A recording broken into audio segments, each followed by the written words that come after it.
Chapter 29 from the novel The Perfect Escape, a creative discovery of love. The waves of the dark river washed up against the sides of the boat, the noise of the breakers being drowned out by the screams of the condemned.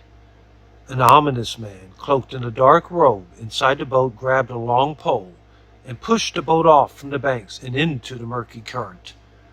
Michelangelo couldn't avoid the faces of the terrified human cargo.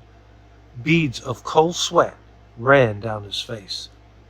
The boat slowly increased its distance from the shore, while tortured bodies in the water grasped to get in. The cloaked man then started to approach the occupants, demanding a fee for the journey. Michelangelo watched as the man finally made his way to him.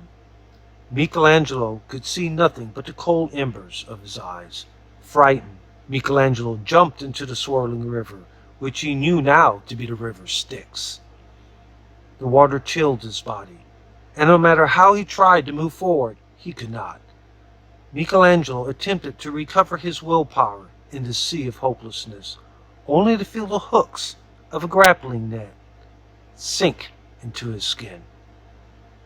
Looking back at the boat, he saw the cloaked man raising his flayed skin above his hooded head so all would notice. He shouted, "You know she loved you." Michelangelo's body burned from the stripping of his flesh. Choking, he was going down quickly under the violent waves. Michelangelo awoke, the victim of yet another bad dream. Michelangelo was awake, but his skin was still burned. He looked at his arms to discover some good news and some bad news. The good news was that his skin was still there. The bad news was that he had a horrible rash all over him, the allergic after effects from the arts and crafts store.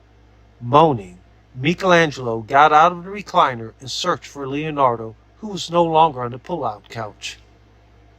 Michelangelo peeked into Nona's room, only to find her still sleeping. Walking back into the living room, he heard the slight tumbling noise of water. Michelangelo apprehensively went to the balcony where the sound of the water was coming from. The river Styx still was frozen in his mind.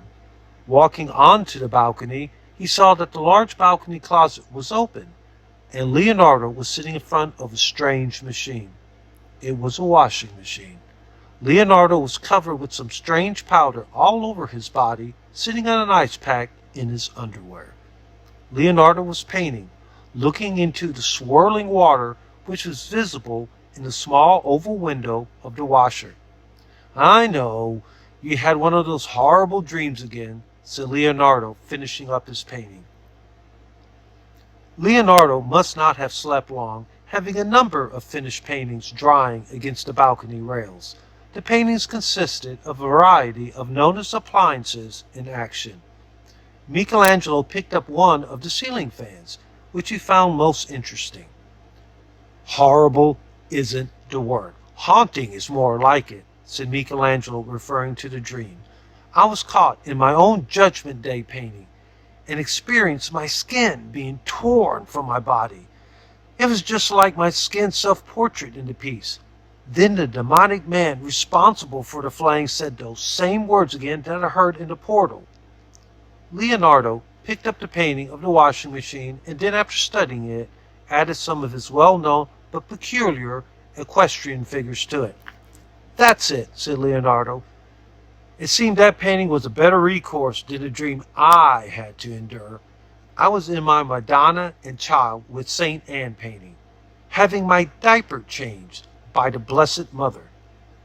I had this horrible rash, and while St. Anne searched in vain for the baby powder, Mother Mary kept saying, 'You know they loved you.' I woke up to find that my diaper rash was more than imagined, the leather pants having caused a horrible rash to have broken out all across my lower extremities." Leonardo stood up and winced. "Michelangelo, go get the box of baking sodas from the lower sink compartment in the kitchen. I feel another application is required." Nona got out of bed. She had been having trouble sleeping due to the anticipation of her date with Gabby the coming evening. It really isn't unusual that no one was able to get any rest. Do people really ever get any rest when they decide to take a nap?